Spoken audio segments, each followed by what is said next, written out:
Dans le quartier de Minami Aoyama à Tokyo, des résidents signalent aux urgences une odeur de gaz provenant d'un appartement au-dessous du leur. Après avoir enfoncé la porte, les secouristes découvrent une femme recroquevillée dans un placard, en pleurs, ses poignets tailladés. Yukiko Okada a tenté de se suicider. Transférée à l'hôpital et soignée, elle est hors de danger. Le directeur général de Sun Music, Tokyo Fukuda, la récupère et l'emmène au siège de l'agence à Shinjuku à sa demande. Assise dans un canapé, Yukiko est en pleurs, inconsolable. Le téléphone de Fukuda sonne dans la pièce voisine. C'est le président de Sun Music prenant des nouvelles de son idole. Mais lorsqu'il revient auprès de Yukiko, elle a disparu. La secrétaire indique à Fukuda qu'elle est partie chercher des mouchoirs, mais glacé d'un froid pressentiment, il part à sa recherche.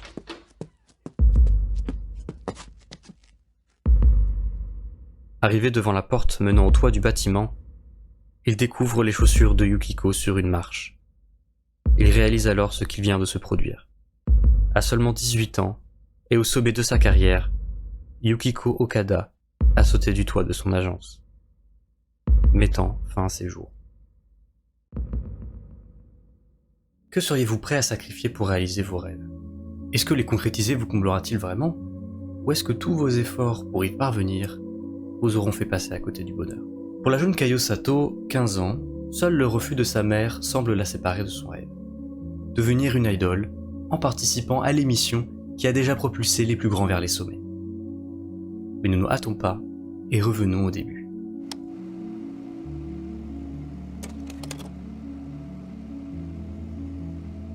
Née le 22 août 1967 à Ichinomiya, Kayo est la deuxième fille d'une famille modeste. Avant la chanson, c'est la peinture et les beaux-arts qui passionnent la jeune fille. À 9 ans, elle apprend l'aquarelle et participe à de petits concours les années suivantes. Kayo est douée d'une sensibilité artistique. Ses parents, ses camarades et ses professeurs le reconnaissent. Elle envisageait même à l'époque de devenir mangaka. Mais comme tous les jeunes enfants des années 70 et 80, elle se passionne pour les idoles qui passent à la télévision. De jeunes filles et garçons qui aspirent à la sympathie, chantant et dansant sur des rythmes entraînants, des modèles que tous envient.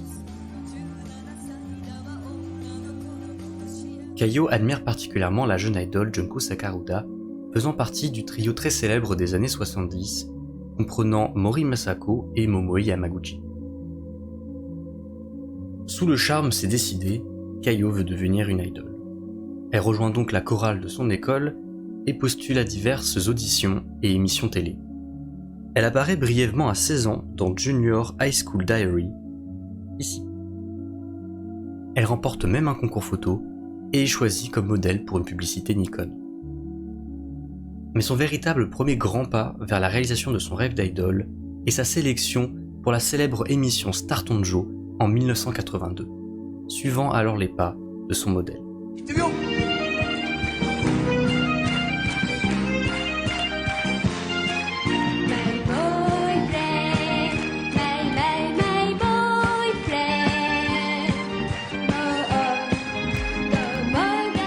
L'émission a déjà révélé nombre de talents pendant sa décennie d'existence. Momoe Yamaguchi, Hiromi Iwasaki, Akina Nakamori, sans oublier Junko Sakaruda. Kayo est allée jusqu'à sécher les cours pour participer aux qualifications, sans la permission de ses parents. Cependant, bien qu'elle ait réussi à se qualifier pour la finale, sa mère s'oppose. Aller à Star Tonjo n'implique pas seulement de participer à un concours de chant. C'est aussi là que les agences recrutent leurs futurs protégés. Pour sa mère, aller à Star Tonjo, c'est entrer dans le monde des idoles, et donc de quitter le cursus scolaire et sa famille. Face à son refus, Kayo fait grève de la faim pendant plusieurs jours. C'est à ce moment qu'elle écrit cette lettre pour convaincre sa mère. Et le pire, c'est que ça a fonctionné. Mais à quelques conditions. Être première de sa classe, être dans le top 5 des meilleurs élèves de son école à l'examen blanc inter-établissement de sa région, et avoir le choix de son lycée. De quoi en décourager plus d'un. Mais pas Kayo. Elle redouble d'efforts, travaillant parfois jusqu'à 2h ou 3h du matin. D'autre part, son passage dans le concours régional de Star Tonjo a tapé dans l'œil d'un producteur. Il a alors tenté de persuader la famille de Kayo de la laisser participer à la finale. Avec les conditions de sa mère remplies et la pression du producteur, c'est sans surprise qu'enfin, en mars 1983, elle monte enfin sur la scène de la finale de Star Tonjo. C'est maintenant ou jamais. Alors que les producteurs délibèrent sur leur aspirant favori, le producteur qui a découvert Kayo a déjà fait son choix. Travaillant chez Sun Music, il conclut un contrat avec elle, signant son entrée dans le monde des idoles. La fin de Kayo Sato et le début de Yukiko Okada.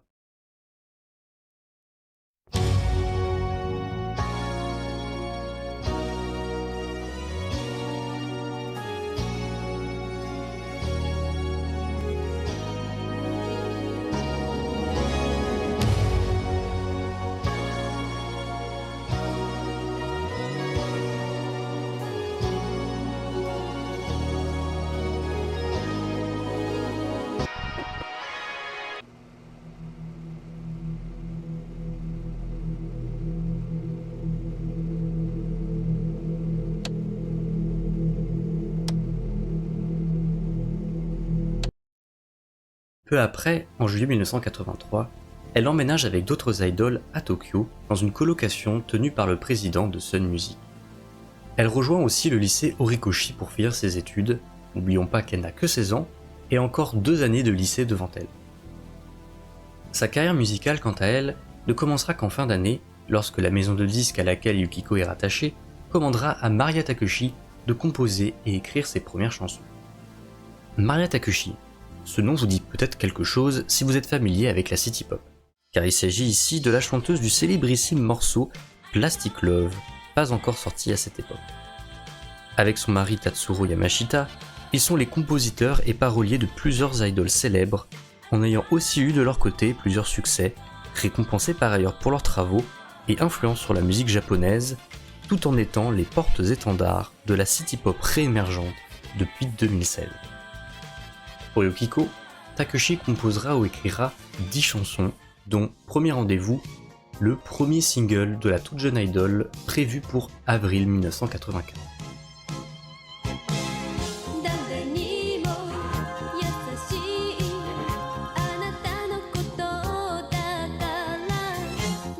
Elle interprète une fille timide, invitée pour un premier rendez-vous. Le clip nous la montre habillée en robe rose, souvent dans un environnement surexposé, créant une ambiance féerique, irréelle, correspondant à l'image voulue par son agence d'en faire une princesse.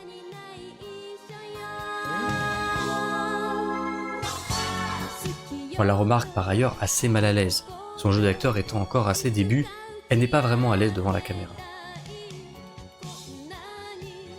Tout est prêt pour ses débuts. Une compositrice talentueuse, une image accrocheuse et une énorme agence derrière elle. Mais bien qu'elle soit apparue dans des feuilletons télé, des dramas et qu'elle est posée comme modèle dans des publicités, elle reste quasiment inconnue du public. C'est pourquoi elle est envoyée dans des émissions spécialisées dans la musique et les idoles. Et ainsi, le 31 mai, elle apparaît pour la première fois dans l'une des émissions les plus importantes pour les idoles, The Best 10.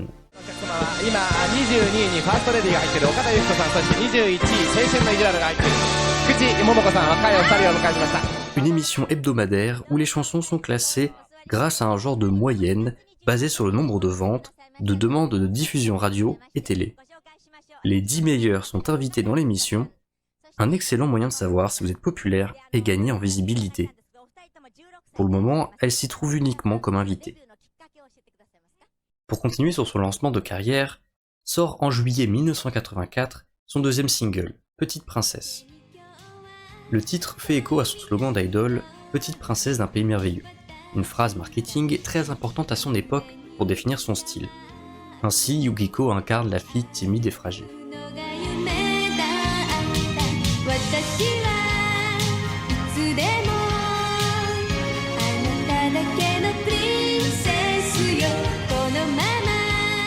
Le single se place 14e du Top Oricon, le top 50 japonais, et sa fanbase s'agrandit à toute vitesse. Elle enchaîne les émissions et remporte de premières récompenses, avec les prix du nouvel artiste des Japan Cable Award et du 3e festival de musique Megalopolis.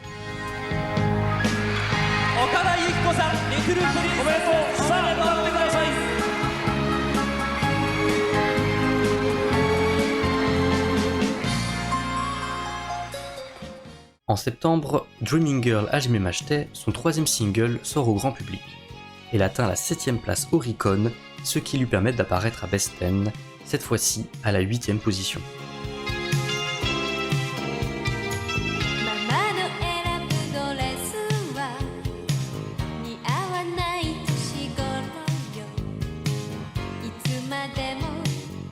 S'ensuit le même mois la sortie de son premier album, Cendrillon, ainsi que 2 nouveaux prix, celui des ABC Young Music Festival 1984 et des 10e Nippon Television Music Festival. En octobre, 4 nouveaux prix. En novembre, c'est le très attendu Japan Music Award du nouveau venu qu'elle remporte.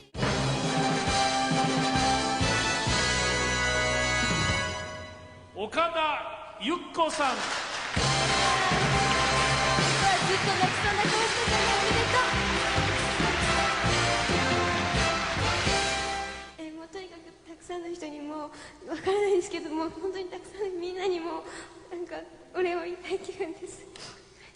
C'est une consécration.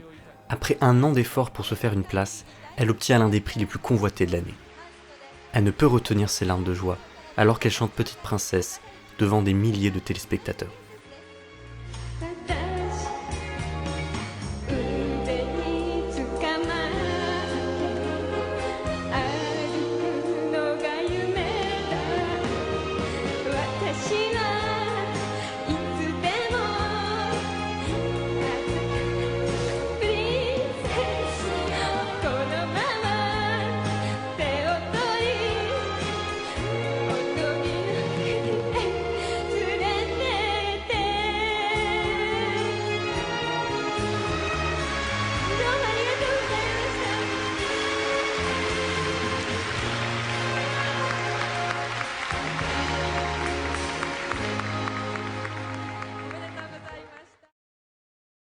En décembre, non pas 1 ni 2, mais bien 5 prix s'ajoutent, dont celui du nouveau venu des Japan Record Awards, ce qui fait grimper son nombre de trophées à 14, et ce, seulement pour la moitié de l'année 1984.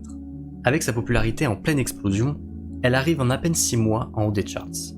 Beaucoup de journalistes la qualifient par ailleurs de nouvelle Saeko Matsuda, l'idole la plus célèbre du début des années 80, voire des années 80, voire tout court. Elle aussi, chez Sun Music, Saeko a eu un parcours similaire à Yukiko. Elle a participé à un concours de chant sans l'aval de ses parents, qui l'empêcheront de continuer en finale. Après beaucoup d'acharnement de la part de la jeune fille et d'un producteur, finalement elle a pu commencer sa carrière. Et comme Yukiko, en moins d'1 an, elle atteint le sommet du top Oricon et devient l'idole la plus en vogue du moment. Cette comparaison, bien que positive, ne plaît pas tellement à Yukiko. Non seulement elle préférait s'en émanciper et créer sa propre image, mais aussi la pression d'être à la hauteur d'une idole aussi célèbre s'ajoute à la pression de sa propre carrière. Yukiko travaille non-stop depuis ses débuts, tellement que la fatigue lui fit stopper sa tournée, obligée de se rendre à l'hôpital. Mais alors que les médecins lui annoncent qu'elle se surmène, elle continue de monter sur scène et de filmer des dramas, jusqu'au point de réaliser des interviews avec une perfusion. Elle confie même aux journalistes que son poids la préoccupe tellement qu'elle ne mange souvent qu'un seul repas par jour. L'année 1985 s'annonce pourtant très dense. Elle doit garder le cap et maintenir sa popularité en sortant de nouveaux singles, albums, mais aussi en continuant ses concerts, les dramas, les publicités et autres diverses émissions. Un marathon dont elle souffre déjà. 1985 commence en janvier par la sortie de son 4e single, Cérémonie pour 2. Premier single de Yuko à entrer dans le top 5 Oricon, ainsi que premier sans composition de Takeshi.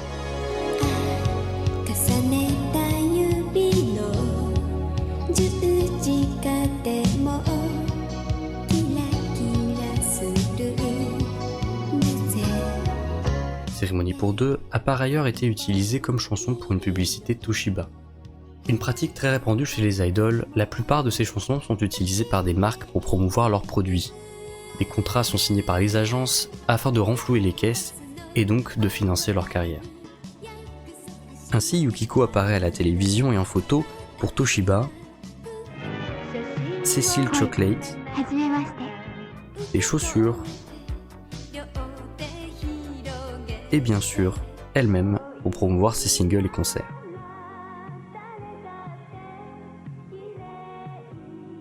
En mars 1985 est mis en vente son deuxième album, Fairy, continuation de l'image magique et insouciante de Yuko. Musique au ton joyeux, accompagnée de paroles d'amour fleur bleue. Dans Mori no Fairy, littéralement la fée de la forêt, Yukiko incarne une fée amoureuse attendant son baiser. Une ambiance très proche des contes occidentaux dont les références affluent dans ses chansons. Son premier album portait déjà d'ailleurs le nom de Cendrillon. Dès la première phrase de Lady Joker dans le même album, elle chante « Je n'ai pas besoin de demander au miroir », en référence au miroir de Blanche-Neige.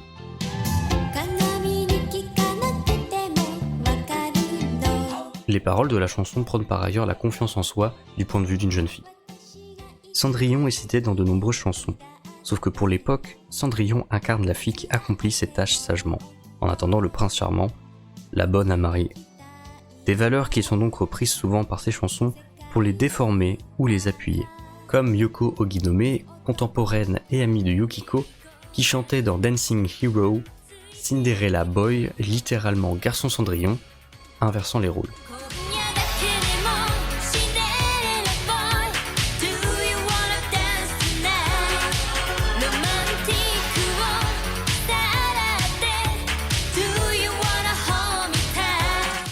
Avril 1985 date la sortie de son 5e single Summer Beach, qui atteint la 5e place Oricon.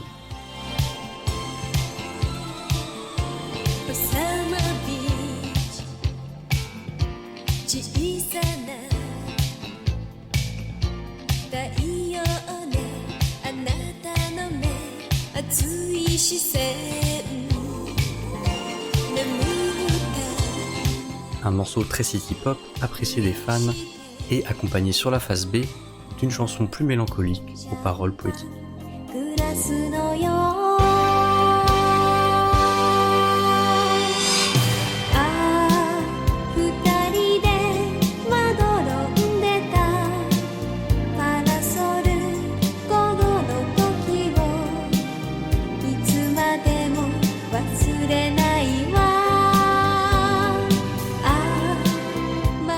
En juin, elle part en voyage au pays de l'Emmental, la Suisse, pour tourner des vidéos promotionnelles qui finiront dans des VHS, ainsi que toutes sortes de photos destinées à des magazines ou des albums photos vendus aux fans. Ce voyage restera gravé dans la mémoire de Yukiko. C'est la première fois qu'elle prend des vacances depuis le début de sa carrière. Elle qui dessinait depuis petite, le paysage suisse l'inspirera beaucoup. Un sentiment de tranquillité face aux montagnes des Alpes. Dès son retour, les événements s'enchaînent. Son 6e single, Triste Prémonition, sort en juillet.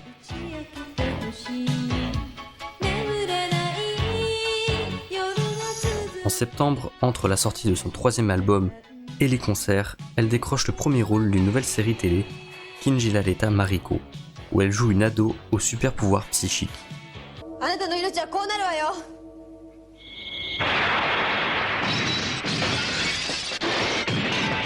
Les tournages pouvaient durer toute une journée, tous les jours, sur une période de quasiment 3 mois, sans oublier ses concerts en parallèle. Octobre marque la sortie de son 6e single, Love Fair, ainsi qu'un nouveau prix. Le Japan Music Festival Golden Dove Award.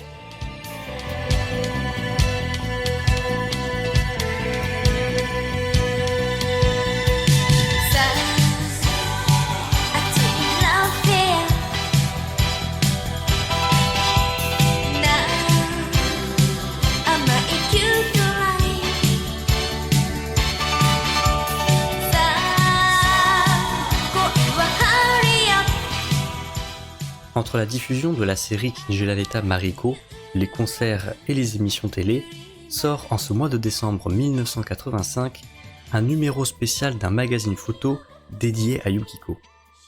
Les albums photos et autres magazines de gravure d'idoles sont communs. Ils se revendent même encore aujourd'hui à prix d'or. Bombe, Arena 37°, Dunk. Ce qui intéresse les acheteurs ici, sont principalement les photos aguicheuses de leurs idoles préférées, parfois directement qualifiées de pin-up, jouant énormément sur leur physique avec des photos en maillot de bain en prenant des positions sexy. Posters grand format, calendrier, voire album photo complet. Quasiment toutes les idoles sont passées par là. Sont-elles réellement heureuses de poser pour ces magazines? Sont-elles obligées? Certains magazines en viennent à révéler absolument toutes les informations physiques d'une idole. Ses mensurations exactes, son poids, sa taille et tout autre petit détail comme un grain de beauté ou un problème de vue.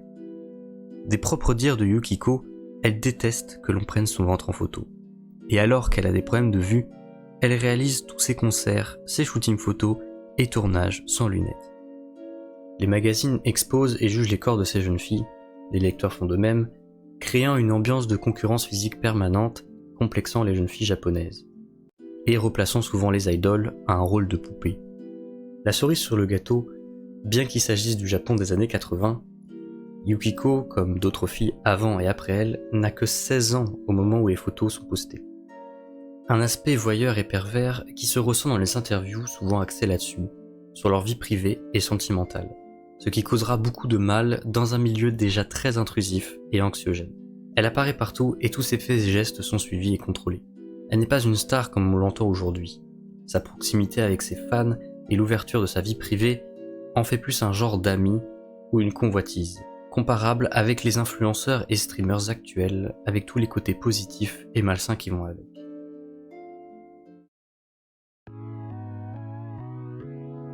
Yukiko Okada s'est installée dans l'univers du divertissement japonais.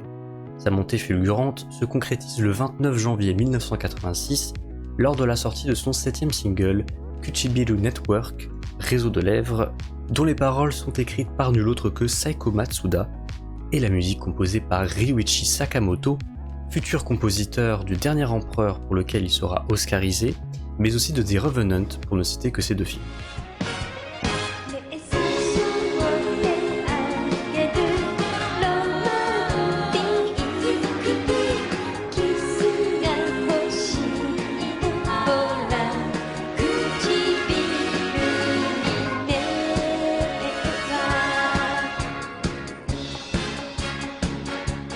Top 1 Oricon instantané, le premier pour Yukiko. Elle apparaît bien sûr à The Best Ten, où est dévoilée une photo de l'enregistrement du single avec Saiko elle-même.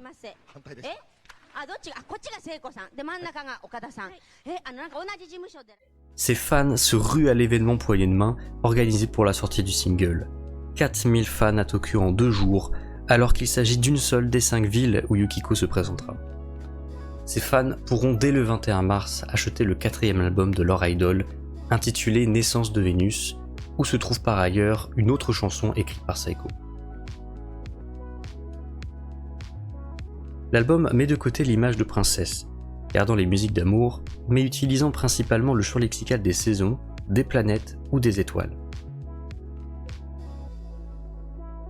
Mars est aussi le mois où elle reçoit son diplôme de fin de lycée, signant la fin de ses études, pouvant consacrer plus de temps à sa carrière d'idole.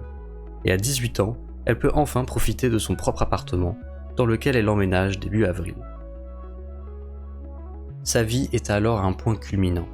Top 1 Oricon, elle performe dans de grands concerts, et est même appelée à tourner une nouvelle série télé. Le rêve de la petite Caillot s'est réalisé. Elle qui admirait les idoles derrière son poste télé, la voilà maintenant à leur place.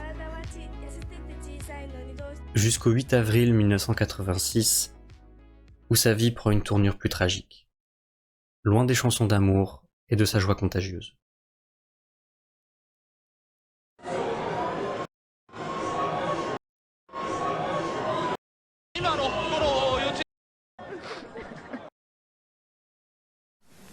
«今日午後0時20分ごろ、歌手の岡田有希子さんが所属プロダクションがある新宿区四谷の大木戸ビル7階屋上から飛び降り、30メートル下の歩道に全身を強く打って即死しました。岡田さんは今朝10時過ぎにも自宅のマンションで。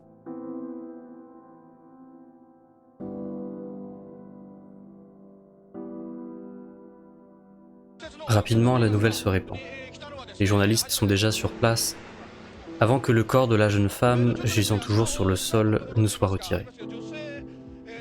Le soir même, les images du corps sans vie de Yukiko apparaissent dans les journaux et à la télévision, sans censure, sans préavis. Le choc est immense pour ses fans. Beaucoup se rendent sur place les jours suivants pour lui rendre hommage. Certains fondent en larmes et embrassent le béton où la démarcation à la craie blanche trace le contour de son corps. Partout au Japon, on pleure sa disparition, à commencer par The Best Ten, qui lui rend hommage, la présentatrice au bord des larmes. 本当に悲しいお知らせなんです。もう皆さんよくご存知だと思いますけれども、このベスト10に何度も出てくださいました岡田由紀子さんがお亡くなりになったんです。その悩みを私たち本当に分かってあげられなくて、本当に申し訳ないと思ってまた残念に思っています。いつも明るく本当にしっかりした由紀子さんでいらしたのにと思います。本当に美しい元気な笑顔を心からありがとうございましたと申し上げたいと思います。そこで元気で生き生きしていた時の由紀子さんのお姿をこれから皆様とご一緒に見て、そして皆様とご一緒にご冥福を心からお祈りしたいと思います。由紀子さんの明るい笑顔と美しいお顔が永久に皆さんの心に残ることを祈ってます。由紀子さん本当にありがとうございました。なんで嫌だった？耳がね大きいんですよ。立ってて。À 400 km de Shinjuku, une jeune fille de 16 ans écrit « Je veux être comme Yukiko » avant de sauter d'un immeuble. Puis ce sera un jeune homme de 22 ans qui mettra fin à ses jours en serrant un portrait de Yukiko dans ses bras. Le suicide d'une idole ultra populaire, mélangé au manque de considération des journalistes et des autorités, crée un effet explosif. Une vague de suicides partout au Japon. Plus les journaux font référence à Yukiko, plus les jeunes l'imitent. On parle alors du syndrome de Yuko, un cas de l'effet Werther, un phénomène de suicide par mimétisme dont l'origine provient d'un roman allemand qui en 1774 a causé une vague de suicides partout dans le pays. Les conséquences sont gravissimes et visibles. L'année 1986 a vu une augmentation de 44% de suicides chez les adolescents par rapport à l'année précédente, et plus fréquemment de façon similaire à Yukiko, en sautant d'un immeuble. 800 environ sur l'année, 114 en avril seul.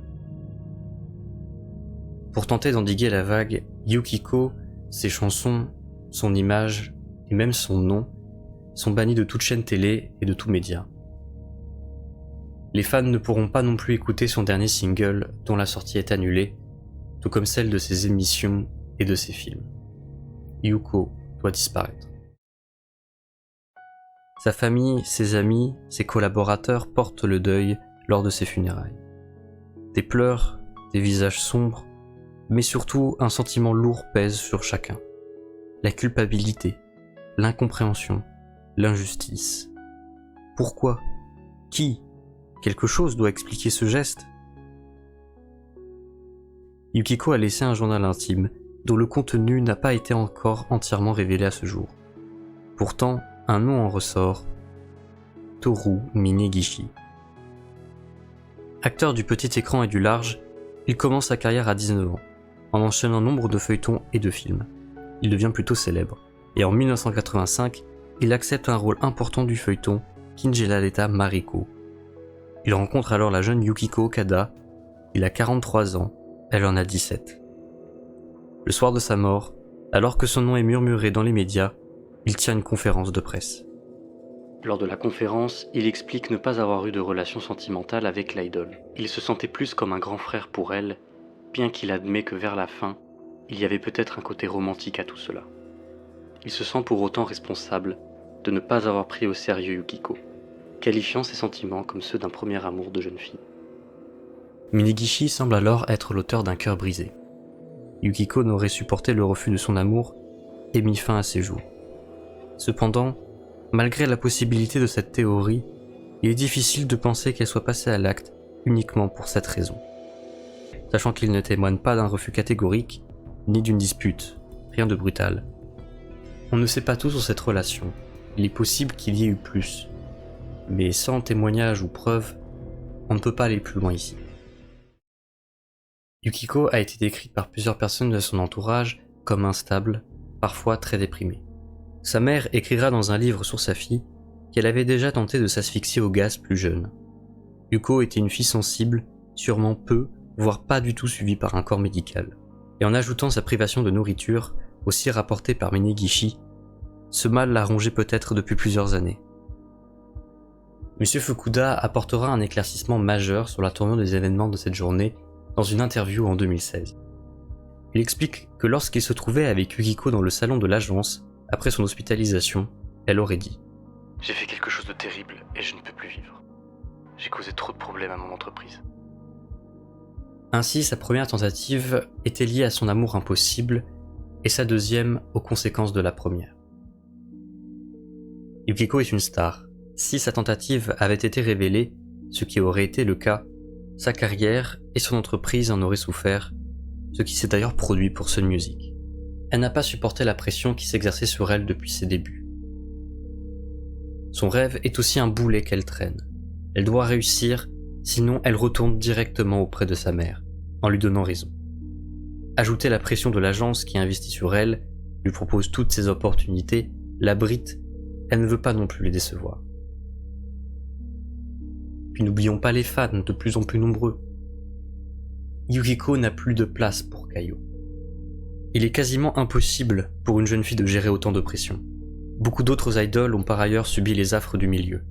Burn-out, drogue, maladie. Rappelez-vous de son interview avec une perfusion. L'industrie des idoles n'est pas ce qu'elle s'imaginait petite. Comme de nombreux et nombreux adolescents, elle souhaitait chanter et se mettre en scène. Ce que des producteurs d'un milieu tournant principalement autour de l'argent utiliseront contre elle. Des contrats stricts, des agendas serrés, des tournages de publicité et la marchandisation de leur corps pour des revues, ne leur offrant que peu de place pour s'exprimer, sans se voir taper sur les doigts. Ils extraient et épuisent tout leur potentiel avant de passer au suivant. À cela s'ajoutent les journalistes tabloïds intrusifs qui créent leurs revenus sur les histoires et les ragots d'idoles. Même dans sa mort, son corps ne lui appartient pas. Pris en photo et vastement diffusé sur tous les médias. Très peu d'idoles sont éternelles. La plupart ne restent qu'un an ou deux, puis est remplacée. Seulement, sans ces producteurs, leur carrière ne pourrait pas atteindre aussi rapidement les sommets. Une dépendance dont ces derniers abusent bien souvent. Yukiko voit son rêve devenir réalité, mais doit en payer le prix. L'une des très rares fois où elle a pu rentrer dans sa maison d'enfance, son visage s'est assombri alors qu'elle regardait les photos de famille encadrées dans le couloir. Certaines ne contenant que sa mère, son père et sa sœur. Triste réalisation qu'elle avait passé 2 ans loin de sa famille, dans un élan égoïste. Lorsque Kayo avait une idée, cela pouvait devenir une obsession, pouvant s'y consacrer sans voir le temps passer. L'échec n'est alors pas tolérable, et s'il advient, elle en souffrait terriblement. Sa mère témoigne par ailleurs de l'acharnement de sa fille. Elle posait beaucoup de questions à ses professeurs à l'école, parfois jusqu'à l'énervement. Alors qu'elle n'arrivait pas à faire des barres parallèles à son entrée au collège, elle s'est exercée à la maison sur des barres construites par son père, jusqu'à y réussir. C'est cette même détermination qui aura raison de ses parents, qui la laisseront entrer dans le milieu du divertissement. Les témoignages de sa mère sont très parlants sur ce que sa fille vivait. Elle émet énormément de regrets, pensant qu'elle aurait dû le voir venir. Yukiko avait en effet insinué de nombreuses fois qu'elle se sentait seule à Tokyo, souhaitant que ses parents la rejoignent. Parfois elle revenait à la maison familiale à 21h du soir pour repartir le lendemain à 4h, rien que pour les revoir. Dans son journal, plus le temps passait, plus elle commençait à douter de son choix d'entrer dans ce milieu. Ce même journal où elle écrivait des poèmes d'amour pour une personne qu'elle aimait, sûrement Minegishi. On ne comprendra jamais totalement pourquoi. Toutes ces choses qu'elle vivait ont dû finir par l'atteindre. Yukiko Okada, surmenée par ce travail qui l'obnubile et ce milieu à la cadence folle, tombe amoureuse de l'acteur Minegishi qui lui refuse ses avances. De par sa nature obsessionnelle, elle est étranglée par un fil de coton, dans une impasse dont elle ne peut sortir. Isolée, sa famille éloignée, elle repense à tous ses choix de vie et regrette d'avoir choisi cette voie. Plus seule que jamais au sommet des charts et dans son nouvel appartement, le désespoir s'empare d'elle et ne le supportant plus, elle attente à sa vie. Bien que secourue, la culpabilité, les remords et sa santé mentale au plus bas la pousseront à sauter du toit de son agence. Son rêve, qu'elle a poursuivi avec autant de ténacité pendant tant d'années, l'aura détruite.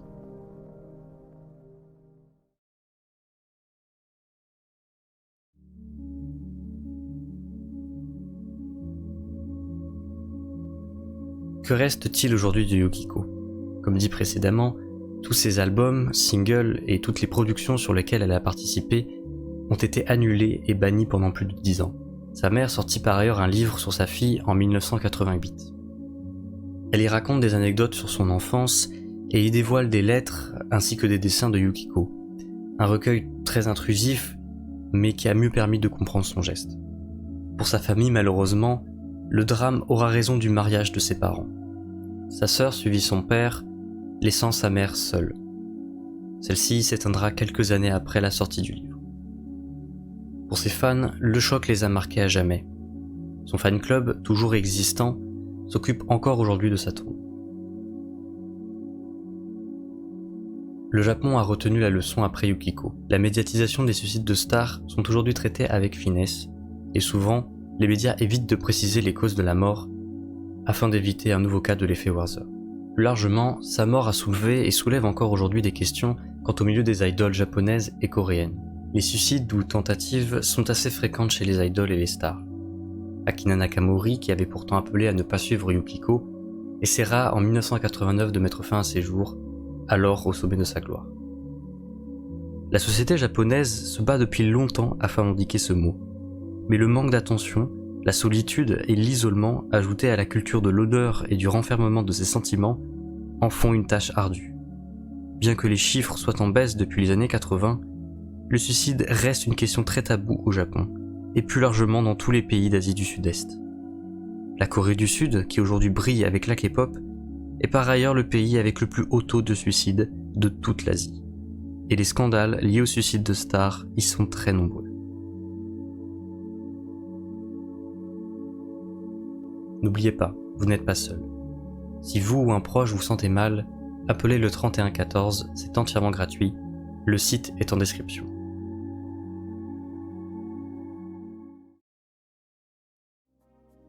Kiko Kada laisse derrière elle une carrière courte, mais mémorable pour nombre de Japonais. Elle n'a pas révolutionné le milieu musical, ni celui des idoles. Pour autant, ses chansons sont très imbibées de son époque. Très appréciées des fans actuels de city pop et des nostalgiques des années 80 japonaises, une époque alors florissante pour l'archipel. En 1999, son dernier single annulé sort dans un album CD nommé Memorial Box, et la totalité de ses chansons sont regroupées dans une boîte CD en 2002, après que la censure eut été levée.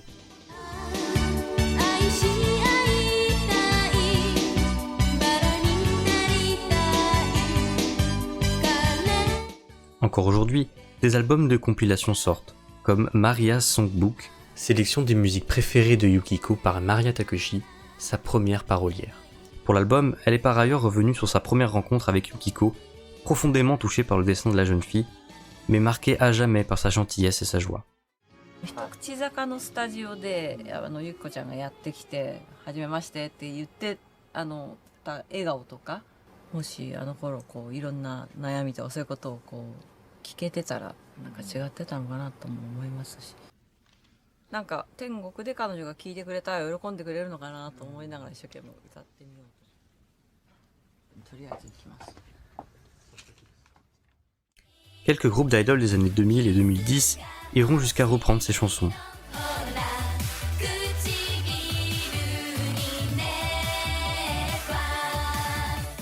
Pony Canyon, qui était la maison de disques de Yukiko, et Sun Music, son agence, continue d'utiliser son image et perpétue la vision très naïve et infantilisante des idoles. Le milieu, qui existe maintenant depuis plus de 60 ans, semble ne pas évoluer. Des scandales éclatent, mais rien ne bouge tellement. C'est même parfois pire. Alors que la J-pop et la K-pop sont très populaires et écoutées à travers le monde. Heureusement, de nouvelles générations s'accaparent les codes et les renversent. Voyons ce que l'avenir leur réserve. Ne retenons pas de Yukiko que sa mort tragique, mais plutôt de ce qu'elle a réalisé. Ses chansons, son parcours de vie et son sourire. Sa détermination est une incroyable histoire de ténacité, inspirante pour pour quiconque essaie d'y parvenir. Seulement, le bonheur est parfois plus subtil et aussi simple qu'un seul à seul avec les montagnes, comme elle l'avait écrit dans une lettre, maintenant gravée sur sa tombe. Si je pouvais prendre un peu de temps libre, j'aimerais peindre. J'aimerais peindre sur une toile vierge les montagnes de Suisse, où j'ai voyagé pendant ma première vidéo. Quand j'étais jeune, je voulais être peintre. Maintenant, lorsque je peins, je peux me retrouver avec moi-même. Un sentiment de paix indescriptible. Quittons-nous sur Believe in You de 1984, ressorti en single en 2003, véritable dernier single de la chanteuse aux étoiles. Merci de m'avoir écouté et à bientôt.